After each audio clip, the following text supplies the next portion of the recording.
Big 12 Media Days, pistols firing for Oklahoma State and the Cowboys. Mike Gundy, year 21, as I said, going into the commercial break. He is now of drinking age at 21 years in one place.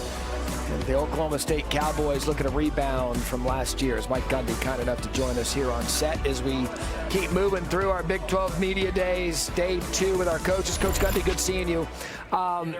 Do we want to address anything from last year, or should we just move on to this year? It's up to you. I'm going to give you the choice. We can discuss it. It might take a while. I don't know if you want to move forward, but really last year, we couldn't make adjustments in the middle of the season defensively, and that wasn't all Brian's fault. Part of that was my fault. We made some changes schematically that we probably weren't as good at. I had him do some things that might have put him in a bad situation. And then offensively, we didn't throw it good enough. You don't throw it good enough, can't run the football. We had a really, really good running game that we weren't able to use. Teams started to figure that out, putting 1-2 people in the box. Couldn't take advantage of coverage on the outside, and bad combination. So we addressed those issues, made some changes, as you know. Yep. Those guys come in with new staffs, and we're back at it. You know, I think that's an interesting point, because I just talked about how long you'd been at Oklahoma State.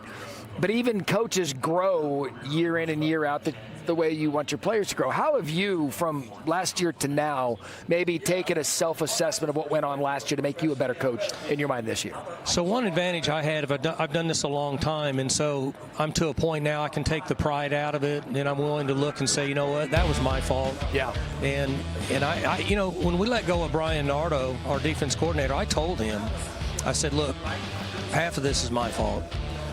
Unfortunately, I have to make a change. Yeah.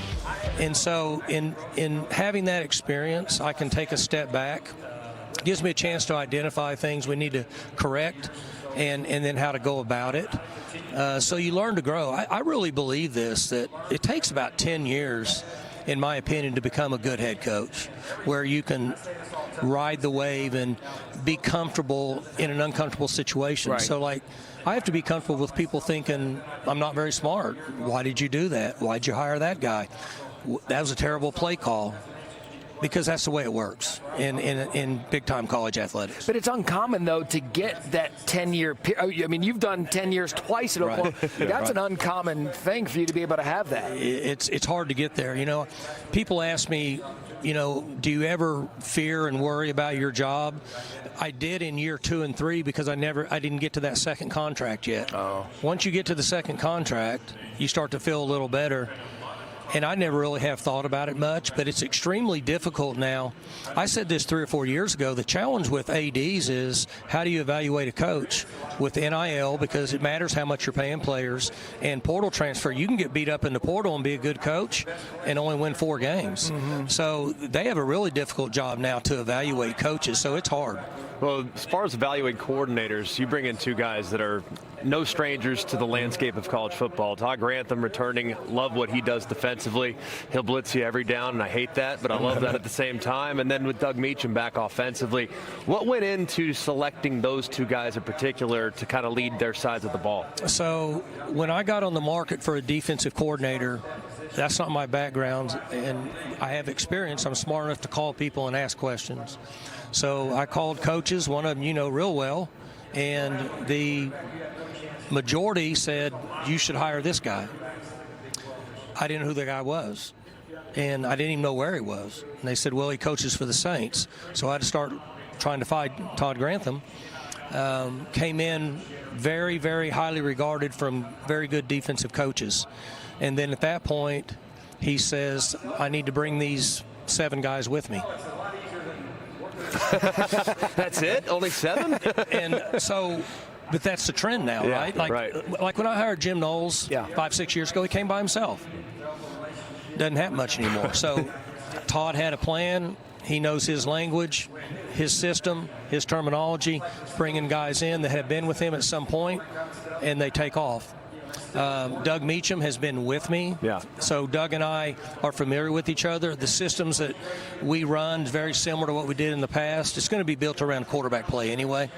You know, in the days of the portal, people say, well, what kind of quarterback you're recruiting? I'm trying to find a guy that can win games, and then I'll build a system around him, because you're not going to have – I don't think you're going to have the luxury of just recruiting prototype quarterbacks, because they're not going to stay if they're not the guy they're going to leave. Right. So both those guys are experienced. They brought their staff with them.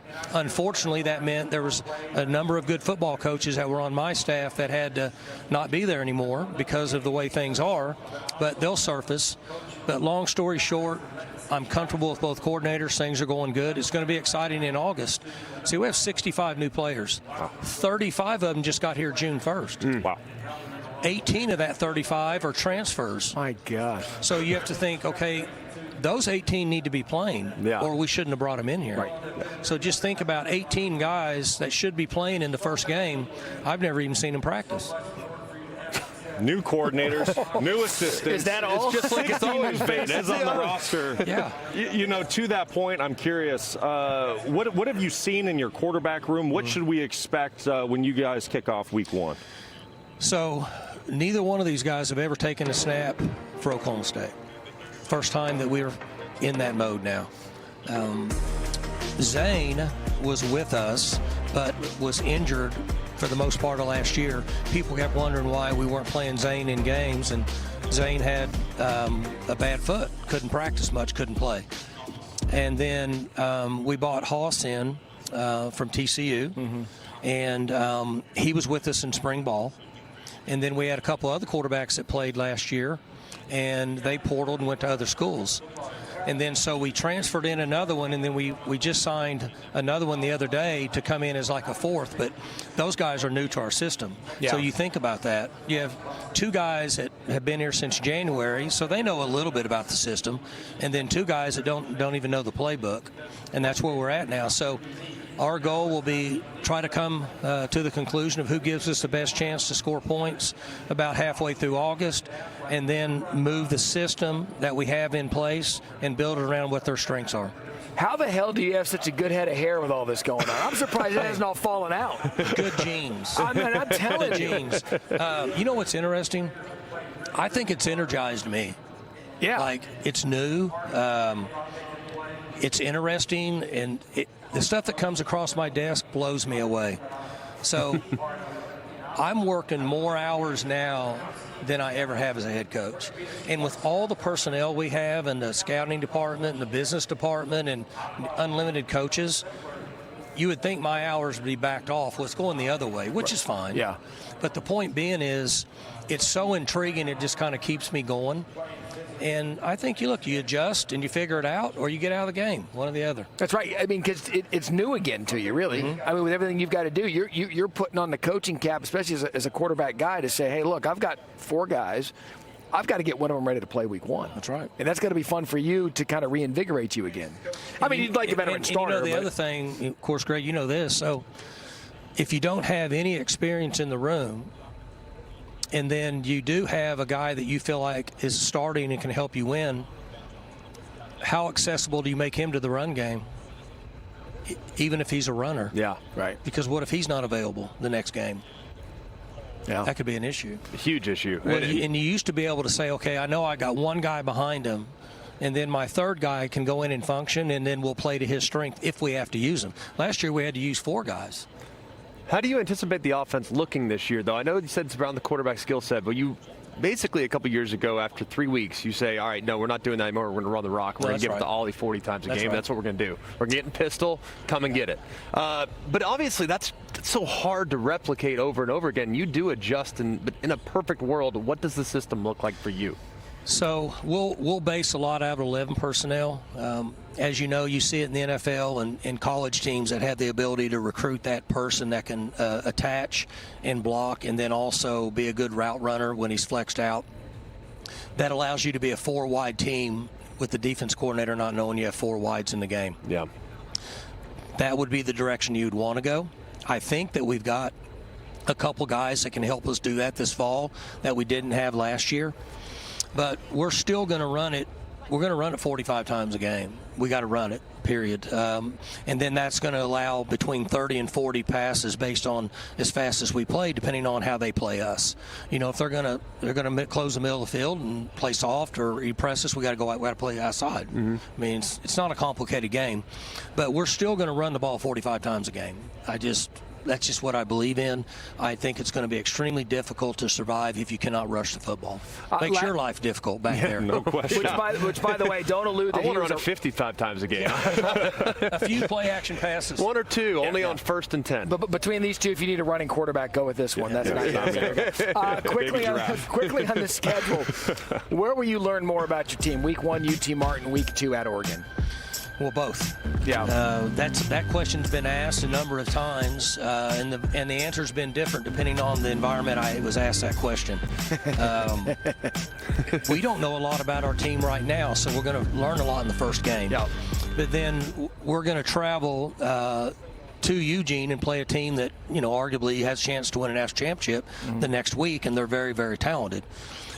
We'll learn a lot then also. Yep.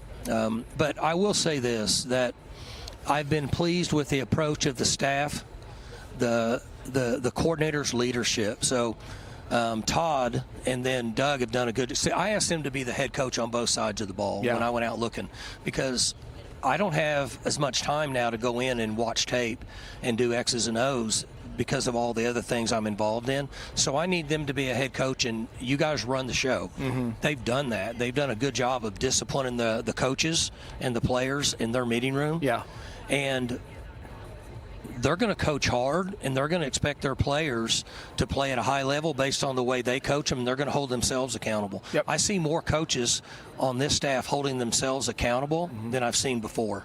And I think that's a positive thing in today's game. You know, it's going to be fun, and I love that you admitted this, that I love that you're re-energized by, because a lot of people could bitch and complain about where college football is right now. You're attacking it head on. I love that after 21 years, you're still finding the spark to keep this thing going. Cannot wait to watch what you do in Stillwater this year.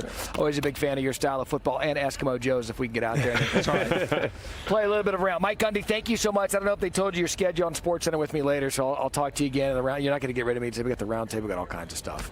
Thanks, guys. Good to see you. Appreciate you guys. Mike Gundy, appreciate you.